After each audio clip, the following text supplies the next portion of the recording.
think we are good to start. Hi, Sherin. Afternoon.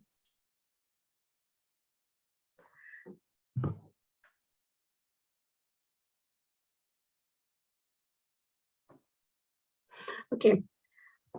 Thank you everyone for joining. Welcome to the Inclusive Spaces Seminar Series at the Bartlett, the Faculty of the Built Environment here at the UCL. I am Dr. Poroj Banerjee, and I'm a member of faculty at the Development Planning Unit, also at the Bartlett. My research and teaching broadly focus on the urban built environment and the issues of exclusion and dispossession and injustice within it, as well as various responses to these injustices. So I'm personally really interested and invested in the seminar series that is committed to asking how systemic inequalities are embedded within the built environment and what can be done to make the built environment fair, just, and equitable for everyone, but particularly those who have been historically disadvantaged. So I'm really glad and really delighted that so many of you have joined us, and really glad that Sherin is here with us today to take this conversation forward, as we have a really interesting discussion lined up for you today, and we have really fortunate to have Bartlett alumna Sherin Aminossehe, who is currently the Director of Infrastructure and Race Champion at the UK Ministry of Defense. And in this event, as we explore gender inequality in the built environment, Sherin is going to specifically talk about her experiences in a male-dominated industry, both at the Bartlett and in her professional career. A few housekeeping information before we begin. I need to let you know that the session will be recorded and added to the faculty YouTube channel, the Bartlett website, and forwarded to registered attendees. We encourage you to submit a question for Sherin at any point during this lecture by clicking on the Q&A function at the bottom of your screen. Feel free to submit your own questions or upvote others. We will hear Sherin's presentation during the first half of the session and begin the Q&A in the second half, and the program will end at 2 p.m. So Sherin, without further delay, I'm going to really invite you and ask you to take the stage. Thank you. Poroj, thank you so much for that kind introduction, and really delighted to actually be invited to speak here today. It's always particularly special when your home university asks you to come and speak, so thank you very much. Just a little bit of an introduction. So I'm going to talk a little bit about how, as when I was invited to speak, how I ended up becoming from an architect to ending up at the Ministry of Defence. So this is a little bit of a life story chapters, but interspersed with things from my own experience on how we can make our profession, particularly in terms of architecture, but also occasionally veering towards broader property, which is what I do these days, more inclusive and more diverse in really all of its meanings. And really, I want to talk about 5 areas. One is talking about right from the very foundation, so about how we can encourage that diversity and inclusion in different ways of thinking and people into the profession right from childhood, so those very early years. The second area is about architectural education. The third is very much about the workplace, and I will talk a little bit about my time as an architect, but also starting in the sort of second bit, so 4 really, about my time in the civil service. And the 5th area, or the 4th sort of more global area, is really about what I'm calling external bodies, so the role of the press, media, professional bodies, but also the role of the client, which is kind of where I see myself now. So a little bit about myself. I'm gonna start from childhood, but don't worry, this isn't going to be some long story. So I was actually born in Iran. I spoke Farsi. I still speak Farsi fluently, and I lived in Iran until the age of 6, where my parents decided to move to the UK because they didn't want me to grow up in that kind of environment. Now, my mother is an architect. My father is a civil engineer, and they had a property development company in Iran. So they left all that because of me and came to the UK, to London. And a little bit more, just to make you smile, family background here. My grandfather was a surveyor and my other grandfather was a civil servant. So you could say I didn't really stand much of a chance. And as I was growing up, I suppose I had those role models around me of family having done these kinds of things. Even so, I still sort of aspired to become an astronaut doctor or briefly a lawyer. I'm not quite sure what came into me, but there we go. Briefly a lawyer. And I even at one stage thought that I might want to go into the diplomatic service. But anyway, I ended up as an architect. And I remember from an early age seeing my parents bringing work home, my mother bringing drawings home, and I was always really attracted to that area. The other thing I want to talk about is actually, so based on my own childhood when I was growing up, and this will age me, some of my favorite toys were Lego and Mechanos. You'd probably not be particularly surprised, but in my day, Lego wasn't this gendered type that you see now. So Lego friends with pink and purple and flowers and do nice things. It was all one kind of thing. And that's one of the things I want to go on in my first area, which is I'm calling diverse foundations. I believe in encouraging actually children really, really young. Now, this is my personal opinion, and some of you will disagree with this. I personally have a bit of an issue with gendered toys which are for girls and toys which are for boys. And I find that not particularly helpful. And also in the areas of construction, Lego is one of those fundamental toys that starts you in that creative journey of building and putting things together. And it's a shame that we have to say that there are girls things and there are boys things rather than just allowing children to be children and doing that bit of creativity. And I think the first toy, besides Lego, I'm going to talk about is Architect Barbie. Now, I'm not sure how many of you know Architect Barbie, and for those of you who haven't seen her, you can just imagine her. So Architect Barbie has a sort of Frozen style frosted blue dress with pink fluffy things around the area. And the thing which personally upsets me most is she has a pink drawing tube and a little miniature pink model of a Barbie dollhouse. Now, whilst I really applaud the idea of actually encouraging girls to go in that area and be encouraged to do architecture through a doll like Barbie, I think there's several problems with this, because within this, you're actually already limiting people into thinking, okay, well, you're just going to design houses and this is what going to look like. And because it's for girls, it's got to be pink. I was actually thinking of wearing a pink top today, but since I was going to be not particularly nice about Barbie, I thought I'd go for a more neutral black. But it's something that we need to consider. And actually, if you think about the diversity and inclusion, until relatively recently, Barbie has got that very stereotyped white, blonde, certain figure kind of look to it. And personally, I don't find that helpful.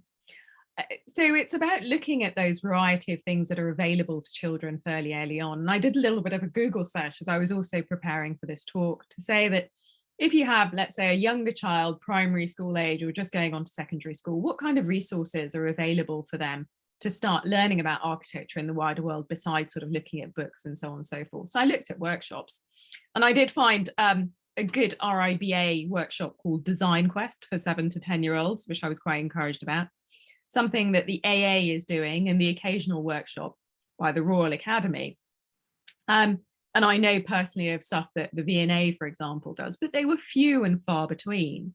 So who is my next question? Who is filling that vacuum of encouraging those children who don't necessarily know about architecture, who, you know, are not like me to have privileged access to lots of people who've done this before, to help them actually along their way into a profession and actually make our profession a bit more diverse from the ground up?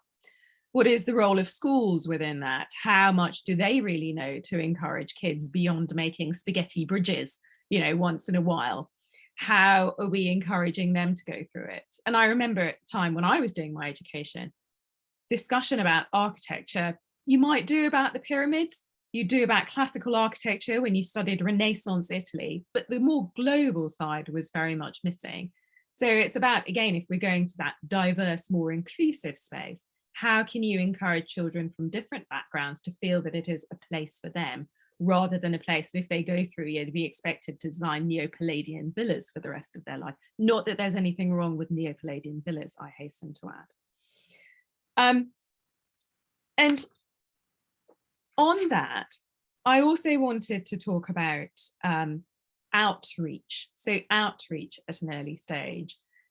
I think it would be good if we start looking at a greater outreach process from universities, as well as for professional bodies, so it becomes much more part of the course rather than the occasional thing that is put on. And I know some people are reaching towards that area, but there needs to be more done to fill that gap. So just going on to my own experience, I spent most of my educational life at the Bartlett. I did my degree, I did a master's in property development and planning. I spent a little bit of time, Parage, at the DPU doing a couple of unit modules, which I absolutely adored. And I also did my professional practice exam. So, probably if you cut me through, it will say Bartlett at some point. And I think part of our issue with architectural education and how inclusive it is or not to certain parts of society is partly the length of the course, which I'm sure many of you have seen discussed in magazines and newspapers, but also I would say the cost. So if you start going through the cost of an architectural education beyond the fees that you have to pay, if you think about laptops, software, materials, printing, printers, model making, and so on and so forth. And that doesn't include then the cost of trips and so on and so forth. And if you happen to be London based, living in London and so on, it really becomes quite prohibitive after a while. And things like the Bartlett Scholarship and Bursary is a really good start, but we need that to be much more across the board if we're going to be as inclusive as possible. The other bit I wanted to touch on was generally architectural education as a whole. So architecture is usually much more subjective rather than objective. And during my time at Bartlett, you could probably get through the whole course without having ever designed a single building. Some of you who are here currently can tell me whether you could still get away with that or not. I'd be quite intrigued to know. But I definitely had those on the same year as me who definitely did get through a whole 5 years of architectural education and never touched the building, which is quite interesting. And and speaking positively about it, it is about a creative thought process, which is a really interesting way of teaching people. And it teaches you to think differently, and it teaches you also, because of the type of architectural education that we're giving, about becoming much more confident, being able to talk about your designs much more articulately. I think those positive points, though, can also create a barrier for those who aren't as well versed in that world. So again, I go back to role models, which I will come back to briefly, but also the way that we teach does encourage that more confident person, the one who is more articulate. It teaches, the cult of personality, which then goes on to the workplace that can be off-putting to some. And crits in their nature can be quite adversarial. And, I can say positive things and I can say negative things about it as well. I've learned a lot from crits. I've become a much more resilient and robust person as a result of it. There's very little that phases me. But also that kind of education is not necessarily for everyone. So in terms of, and I'm using inclusion in its broadest sense now, but what are we doing to actually prepare people in terms of speaking skills, confidence, and growing that confidence before, for example, they start on their first crit? And it would be interesting to hear about your experiences of that sort of pre-teaching, if it now goes on, before you go through that experience. What is the support for students who don't feel as comfortable as talking and actually feel anxious in those kinds of settings? So I'm talking more about neurodiversity, for example, in that experience, but also people who just don't frankly like it. Not everybody likes being in front of a camera or standing in front of 20 of their peers plus tutors in terms of doing that.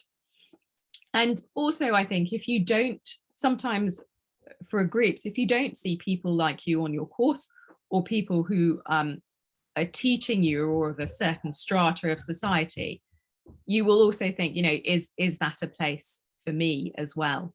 And it's again through that bottom up encouraging, but also that recruitment of a more diverse strata of tutors as well. And then the other thing I would say is, in terms of encouraging that broader inclusion, how do we teach about different cultures when we do history of architecture, for example? And again, I'm talking from my day, which was a while ago. So again, I would hope that this has changed. But how much do we talk about architecture of other cultures, of other countries, and so on and so forth, rather than a set standard that goes through? I don't see, even now when I go into the RIBA bookshop or other places, you don't see that many publications about fully diverse architecture. It's still of a certain type that is considered to be accepted rather than others. So again, I would say that could be off-putting. So a mixture of cost, role models, seeing people like yourself, and seeing that growth. But it's not just, I would say, education. It's also when we go into the workplace. And this is where I want you to, if possible, start putting some thoughts about what criteria you'd like your ideal role model to have. What are the positive personality traits, not the negative ones, please. Positive personality traits. What would make you look up to a role model, architect or otherwise, that you want to mold yourself towards? So you go, I see that person. Aren't they amazing? This is why I want to be like them. So what are those traits? And I'm looking at the sidebar to see your thoughts, and I'll bring that in a second. So after I did my time at the Bartlett, I worked in a variety of architectural practices, from the more sort of personality driven of Terry Farrell, where I learned a lot about urban design, to a much broader place like HOK, where I did a lot of international travel and learned a lot about how to deal with clients and do project management, two very, very different sides of the same thing. And workplace, we know that actually the statistics on diversity and inclusion get much worse as you go into the workplace. For example, there's more women in architectural education, but as you go through the ranks in the workplace, they start reducing. And that's down to a variety of facts. Again, there's people who are far more learned than me who have spoken about this quite articulately. But have we really truly embraced flexible working, for example, as a profession? The pandemic, I think, has certainly helped, but probably like some of you on the call, I read horror stories about being people made to work through furlough, for example. And even now, there is very much a culture of presenteeism, I would say, as in a number of practices that we need to get after if we want a more diverse profession. And also, I don't think face-to-face is always good, but it's not always best. One of the things that I thought was always good in HOK is we had a telepresence room where we worked with our international colleagues in different parts of the world. And you could do a lot of collaborative drawing on a ginormous whiteboard and so on and so forth, and develop projects. And I've actually spent 3 days in that room, with breaks, I hasten to add.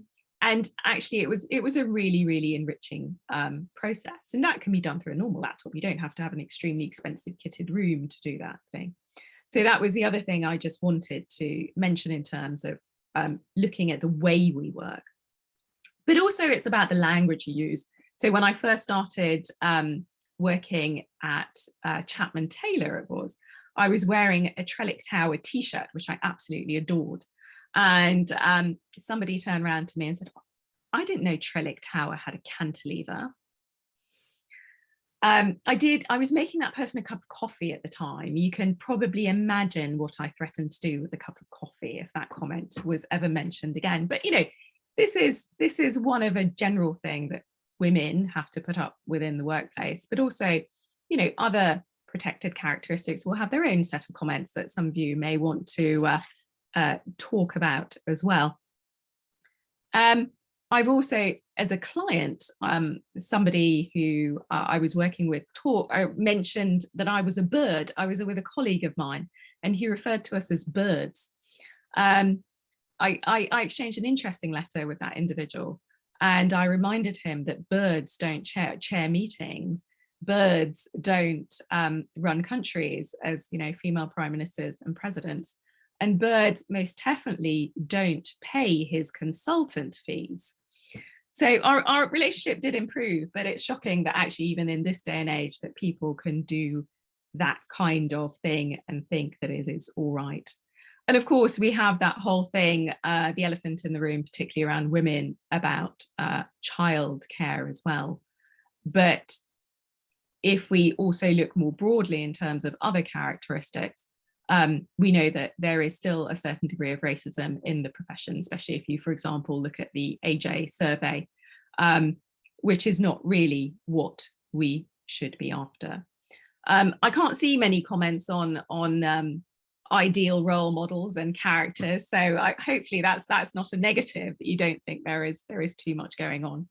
And I just want to throw out some ideas about a more diverse workplace. In the civil service, we have something called the summer diversity interns. So people who wouldn't normally think about going into the civil service or a certain department, we host them for about 6 to 8 weeks and they get a flavour of what it's like, but they have to be from a diverse background. So it's actually encouraging. So whether it's socio-economic, whether it is, you know, ethnic minorities, etc.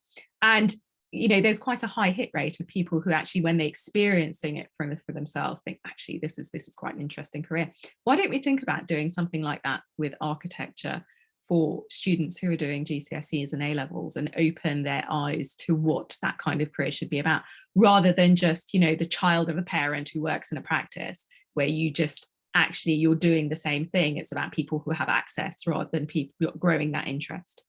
It would be lovely to see more apprenticeships again, so that diversity and flexibility. And actually, one of the things that I don't think we do very well as architects within companies is talent program and career progression, and actually looking at it all rather than just following people who are in the same mold as we are. And there's my front doorbell, so, you know, the joys of flexible working. The final bit I want to get to in the last few minutes is sort of my transition as an architect over to the dark side, as it were. So in late 2011, I made the move from going to from an architect into the civil service. Now, I always will be an architect, you know, deep down in my heart. So it's not as if I've left the profession. But one of the things that made me change my mind and decide that I wanted to do something different is I had a group of Saudi clients who were brilliant, by the way, but I got caught in a 1 in 1,000 year flood. And we were actually doing the design to stop the flooding. And then, of course, the flooding records were swept away because they were in a basement because there was a flood. And, you know, you can't really make it up. And it got me thinking about what my priorities were about doing all these grandiose master plans in different parts of the world, and whether they were really leading to a change or not. And that was really I was going to say watershed moment, but that's probably a pun too far. It was a time for me where I thought about what I wanted to do. And the civil service were looking at their property portfolio at the time, and I applied, and as they say, the rest is history. So I started off in Cabinet Office, where I was the executive, where I ended up being the executive director for the government property unit. And then also, I then did a sabbatical in 2018 and 2019, where I rejoined the private sector, again on the client side, working for the developer Lend-Lease to decide whether I want to stay in the private sector or go back to the civil service. But I decided that I actually missed the complexity and actually really the sense of purpose that the civil service gave me. So I ended up in all places, the MOD. And one of my mentors had actually said to me, no, Sherin, don't go into the MOD. You really won't like it. But clearly I'm terrible at taking advice. So I applied for the job and I got it. And it's been a really rich and really brilliant experience working with some very committed and very driven people. So I'm really enjoying myself. But one of the things that has started to get me to think about during these years is also the responsibility of what I now consider myself as a client. And I think there's some things that we can do, but also we can link into the workplace area as well. So when I was in the Cabinet Office, the Royal Institute of Chartered Surveyors were running a diversity and inclusion charter, which we were one of the founding members of. I would love to see the RIBA, for example, doing that. And it's not just about diversity as we might think about it, but it's also about inclusion. So how you get each and every employee to feel involved within the decision making to reasonable extents within the organization, so people feel that they're vested in and they are listened to. And it would be good if we could do that for the built environment in general, but also architects in particular. I also think clients have a role in terms of procurement. So asking for diverse teams, looking at the constituent members rather than what some people always do is give me a load of people in grey suits who all look the same of a certain age. Not that there's anything wrong with that if they're the best suited for the job, but you do kind of wonder and get a bit suspicious why they always look the same. And usually they look the same as the managing director and the chief exec. So that probably tells you something, but we should be driving more in that area. I also want to see more, I think, coming up from the ARB and the RIBA. And I know they do a certain amount in this area already, but a talk that was given by the ARB at my part 3 course always stays with me. It was literally an hour. Somebody very, very serious came into the room and spent an hour just telling us all the terrible things that would happen to us if we broke the professional conduct code. So they did a really good job because that stayed with me to this day. But wouldn't it be good if we can think about the more positive aspects as well? So when you're regulating a profession, to think about all the positive things that you can regulate as well, not just the negative. And then I wanted to also talk about the press, and there's some really good things happening. So I wanted to particularly give a shout out to Sam McClary and Damien Wild from the Estates Gazette. And Sam in particular has been driving a lot of talent programs through Estate Gazette, talk about future leaders and doing a lot about diversity, and also the same in Property Week as well. But these are two sort of property broadsheets. On the architect's side, the Architect's Journal has also been doing quite a bit of work in this area. But you probably will notice that I've just said 3 titles, at least 3 that I'm aware of.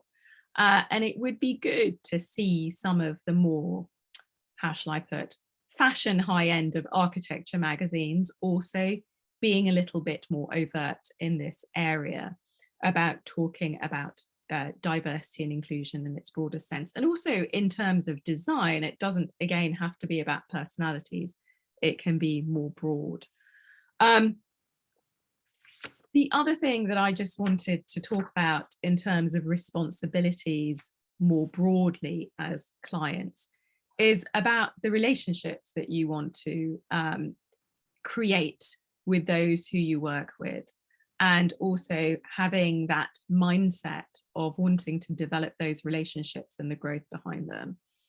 I think it's really important that those in those positions encourage things such as mentoring and coaching, but also more importantly, something that we don't see as often is sponsorship, particularly in a diversity context.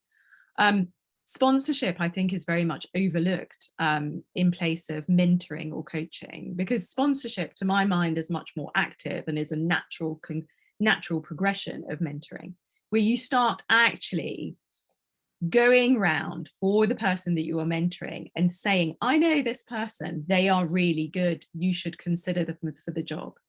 And some people have said, oh, but, you know, I don't think that's right. I don't feel it's comfortable. Well, frankly, we've been doing it since the beginning of time. The Old Boys Network, a lot of getting work is about contacts, and there's nothing wrong with that. But the issue becomes when you don't have those contacts, when you don't have the background, when you don't have the privilege, when you don't have that access, you are disadvantaged. And this is where sponsorship is really, really important. And one of the things that particularly those in a position of authority and power can do really well, and it's their time to give back. So talking about giving back, I'm just over the half hour. I've taken you through some of my thoughts about diversity and inclusion and how we can make more inclusive spaces, but more inclusive profession. And I'd be really, really keen to hear your thoughts. Thank you for listening. Thank you, Sherin. That was there was so much to process from that, and I'm glad that it's recorded because, one can sort of go back and listen to, because you give so many concrete steps, action points, if I may call it, to look forward. We've started to get some questions in the Q&A, and we've had one person write about the traits in a mentor. But before that, I would like to sort of misuse my power as chair and ask you a question about, across you've got a really rich experience of working across sectors. You also have your own experiences from within the Bartlett, or in the workplaces. My question is, it's one thing, and all institutions now have institutionalized the process of complaints and complaints procedures, right? But not everyone feel confident to go up to the point of a complaint stage in case of a unpleasant situation, if I may call it.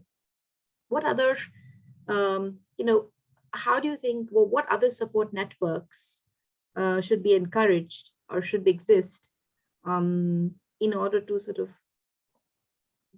let people cope with what they're experiencing or someone else is experiencing? Yeah, and I can personally sympathize with that, because I've been in that position myself, and it's really difficult where you think, who should I speak to? Should I even speak up? And the way we create these situations, usually you have to go to HR and make a complaint. There is very little sort of middle way. And I think that is really a shame, because it discourages people from doing so, because you're worried really about your career, or if you're an educational establishment, what might happen to your grades, and so on and so forth. So I think there's several ways of tackling that. I think it would be helpful to have a group of, if it's in a workplace, a sort of an employee body that you can go to anonymously and actually talk about your concerns, rather than going straight to HR.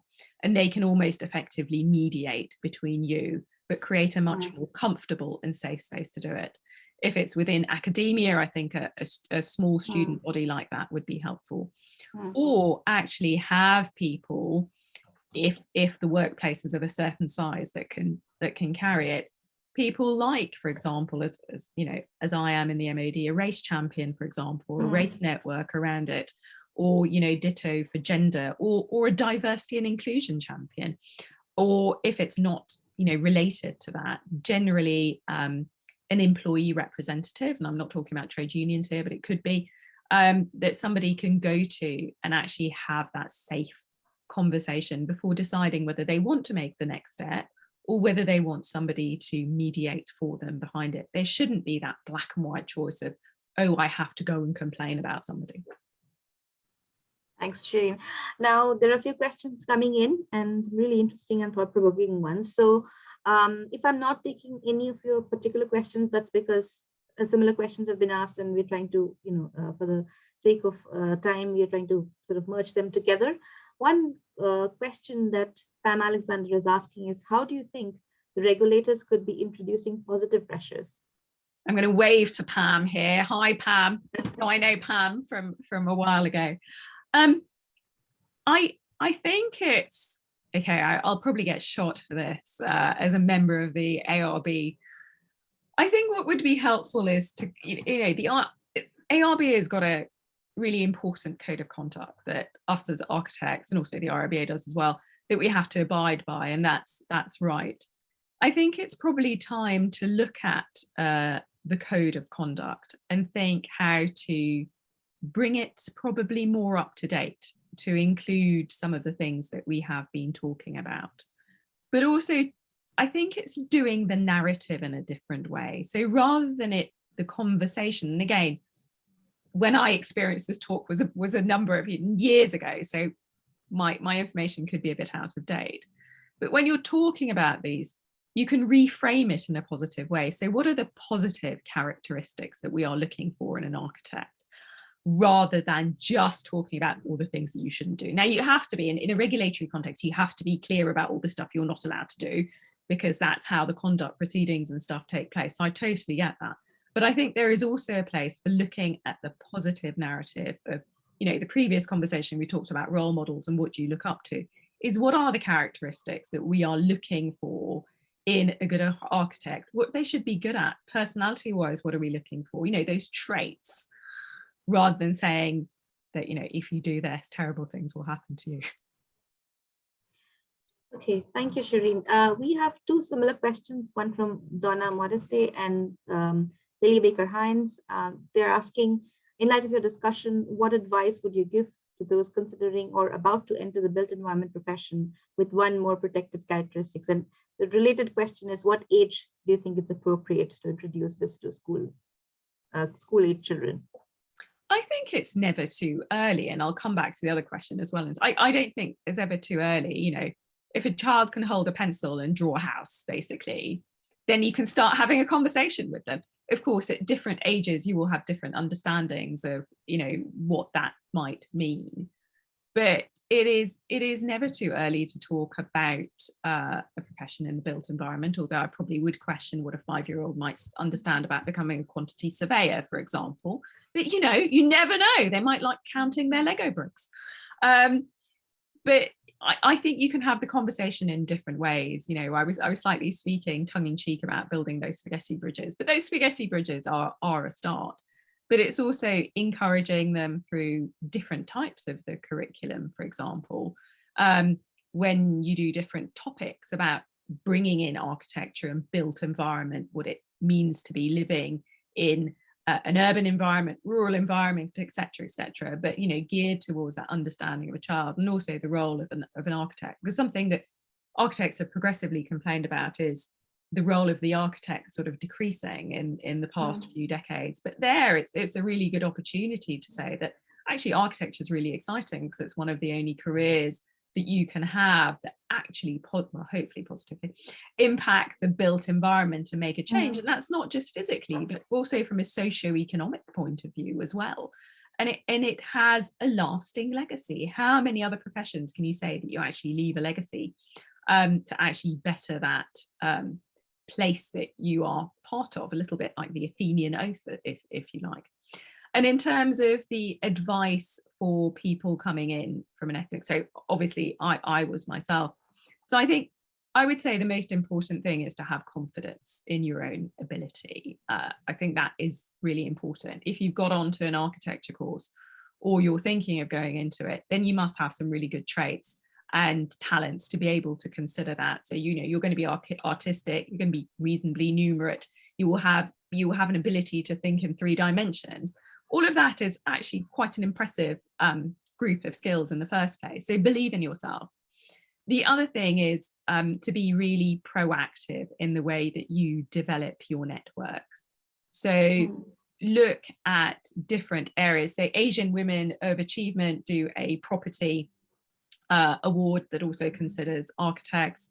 The RICS will be very happy to speak with you. There are lots of people out there, and if anyone wants to contact me via my Twitter channel, I'm happy to give them contacts of places they could go to. But start building your contacts even before. So you get a sense of what the industry is like, what area of the industry you want to go to, because even architecture is hugely broad and you can do lots of different things in it. And also look at the kind of places you may want to work in. So always be that step ahead. But that's also the same advice I would give to anyone from any background going into architecture. But I would say contacts is key. Think about the support network and start getting those sponsors and mentors in for yourself early, and never be put off. Never be put off. Believe in yourself. I think that's the hardest, believing that, what you're trained in or what you're capable of is actually of worth. And I think this is the first hurdle we need to face. We have a question regarding how can the ARB enforce better work-life balance to ensure women can look after their children and continue in architecture?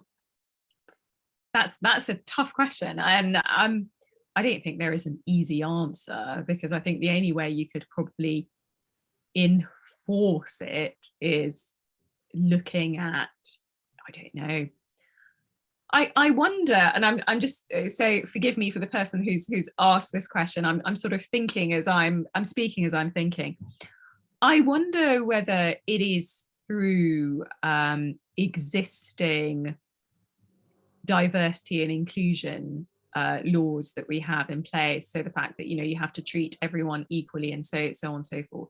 But to be perfectly honest, I'm not sure how that fits in with the regulatory remit of the RRBA. And I think Act of Parliament that is linked to it. I think there's probably people better, but it's a very interesting question. And it would be intriguing to consider how possible that would be. And actually, therefore, what the impact of it would be as well. I would probably say it is better to get companies to actually understand the importance of women in the workforce and flexible working, not just for women, but actually everybody. And it's better, but it takes longer. We have a question from Michelle Young, who's also earlier resonated a lot with experiences that you have had. But I'm going to read out the question for the sake of time. And it is, do you think enough is done with education of architects in terms of showing the variety of directions your career can take? So in my experience, I don't think, at least in my day, it wasn't. I only came across sort of urban regeneration, urban design and master planning, not because I really studied it at university, but because I was quite intrigued about working for Terry Farrell, and it incited a spark in me that wasn't there when I was just designing objects. Even I thought that's where my future lay. So I don't think we do. And sometimes we are too object orientated, I would say, in courses. You do see bigger, at the sort of end of year shows, you do see bigger projects and sort of more grandiose stuff, but quite often there isn't that much context because you're very much focusing on that beautiful drawing, which is important in terms of learning presentation skills. But I don't think we sufficiently teach young people and graduates about what paths are open to them. And I remember even in my time, when I went and did courses at the DPU, and heaven forbid on the 4th floor, which was when the planners were at the time, it was literally, Sherin, you've gone to the dark side. How could you be spending a year doing property and development masters? And actually it was the best decision I made because it broadened my horizon. So we should definitely be doing more. But then that goes through the, the curriculum and the course structure that we have that needs to allow for it. Yeah, absolutely. We have a question from Sonia, who is, and I have a similar question. So Sonia is asking about what role do you think architects have in liaising with commissioners of public spaces, such as schools, to encourage participation and inclusion of the children and young people who will inhabit the space, as well as the staff in the design process? And how can such spaces be made more gender inclusive? My extension to the question is, in terms of all protected categories, how do you bring these questions in as someone who's practicing? And maybe sort of how do you resolve conflict? Because the built environment is so conflicting, so contested. And there is a tendency to think of protected categories as homogeneous, but you come across I'm sure that has been your experience, but diversity is actually complex when you're working on the ground. How do you address some of these questions, Sherin?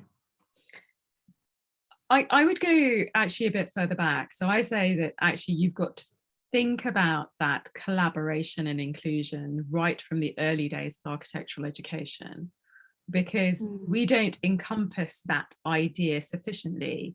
So actually, if that's Michael Edwards, I'm going to say something, because so in that property development course, so Michael was the main course professor there. One of the really interesting units that we did was about that inclusion and the stakeholders. And I don't think I fully appreciated it at the time, but as I've been practicing, it's become a lot more clearer to me, and that course has always resonated with me, is how you can take residents, or in Sonia's question, the people who are going to be using the buildings, but also those who are surrounding it as part of the process, because it goes back to that adversarial nature. You're taught that, as architect, you are that design guru and perfect vision is yours, and therefore, you should have the final say. In fact, no, because you're not designing a building for yourself. And that's what you should always remember. It's not about you. It's about those who use it, those who will see it every day, those who will, as you said, Sonia, the school, you will learn in it, live in it. It's not about you at all. In fact, you're probably the least important person in terms of it. You're there to guide, you're there to, for best practice and the standards, and to use your skills in the best way. So I think actually one of the things I have learned is it really should not be a tail end thing, which is I think what happens sometimes. It should be right at their very outset. And I'm really pro actually collaborative brief development, which I think is really important. So actually developing the brief with the client right from the outset, and the users and those who are going to be impacted with it. So you actually start in a positive way. And actually, I think if people did more of that when it comes to things like planning permissions, which goes back to your point about the adversarial stages of building, actually developers and architects would find that they have a much more positive relationship and impact when it came to that point. Now, you can only also collaborate to a certain extent. You can't completely design by committee, but you can definitely give a much bigger voice. And just think, if you're designing a school, what will those children learn from actually being able to design their own classrooms, having a say in what their schools could be used for? And actually, there could be stuff that we would overlook, especially as adults, or, people who are from a different background, that we might not think about. Yeah, absolutely. We just have a question coming in now from Kirsten Alke. And they talk about, I think, online talks as well as meetings and courses like this fantastic one really encourage greater inclusion of, for example, people with caring responsibilities or people living far away. I'm disappointed that some events are now returning to in-person only. I would really appreciate that a hybrid form remains in place so that a greater number of people can participate. It's more of a comment, but it's an extension of what you've been discussing in terms of inclusion, in terms of flexibility, and in terms of how you involve people with the different responsibilities, be it caring responsibilities or other responsibilities. A question from Jackie Genova is, in terms of characteristics of the built environment, how would you envision, for example, a city block designed with gender equality in mind?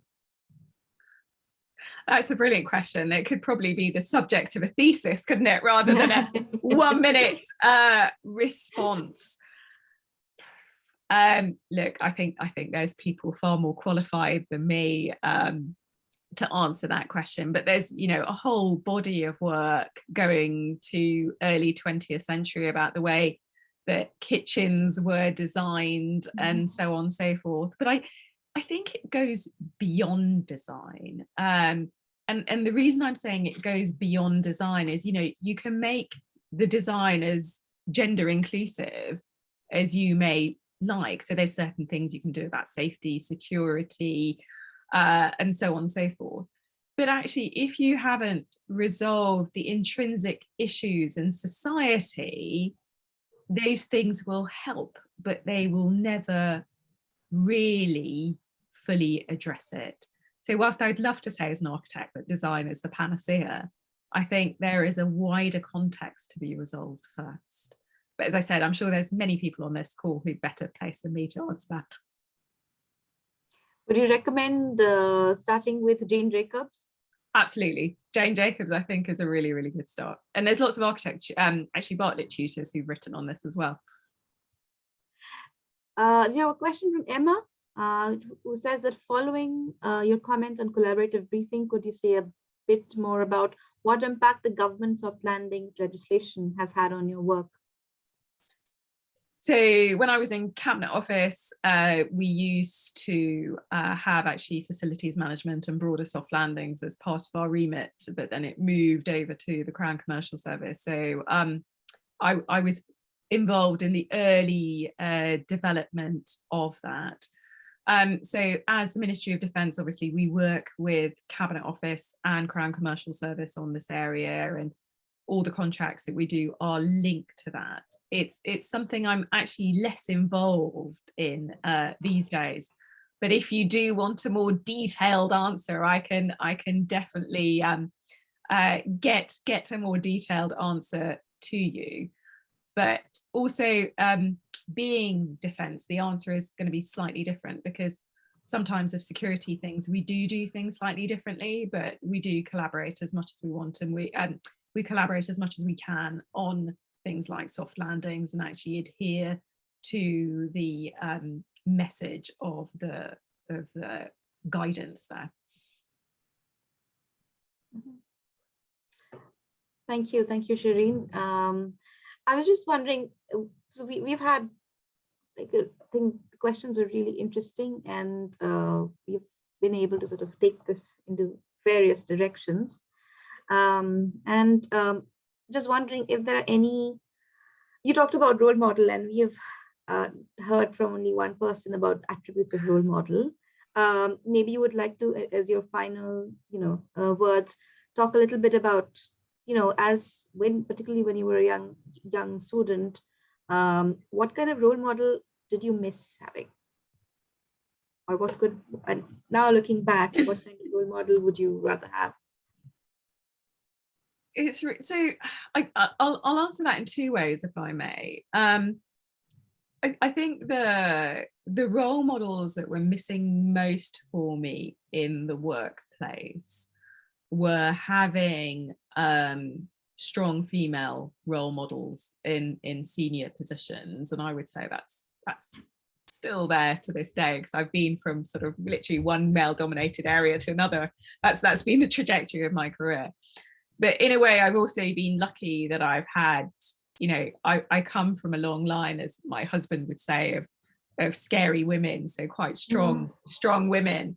So I think that did slightly make up for it. But I do feel that it is a shame that they weren't there and as obvious. And I think, but a reason, so the other way I would talk about it is, I think their absence made me much more determined that it was important to succeed and do better. So in a way that spurred me on. So I know that wouldn't necessarily work for everyone, but also I've been really lucky in terms of having a number of, really good male mentors throughout my career. So at Chapman Taylor, at Farrell's, at the RIBA, and I've had men who have supported me and championed my career and made introductions, and so I've been really, really lucky in that. I think what we don't celebrate, though, is that to have more people going out of their way, as I said earlier, to do that on a more regular basis. I don't see as much emphasis in architecture, in mentoring and sponsorship and coaching as I see in some of the other areas. And I think it's something that could really help greatly. But I am really grateful to those who did support me and who continue to do so. Thank you so much, Sherin, and thank you to everyone who's joined us. And as you can see in the chat, that Inclusive Spaces is back on Wednesday, 27th April, with Inclusive Space Currency and Inclusive Attention Economy, which will be hosted with Dr. Barbara Lipitz and Dr. Jordan Ramallo, both in the TPU. So the sign-up details are in the chat, and we hope to see as many of you as you're here today over there. And with this, we come to an end of the event. Thank you so much, Sherin, again, and thank you so much to organizers, Steve and Alma, and especially a huge thank you to everyone who's joined us today. So have a good evening. Thank you. Bye-bye.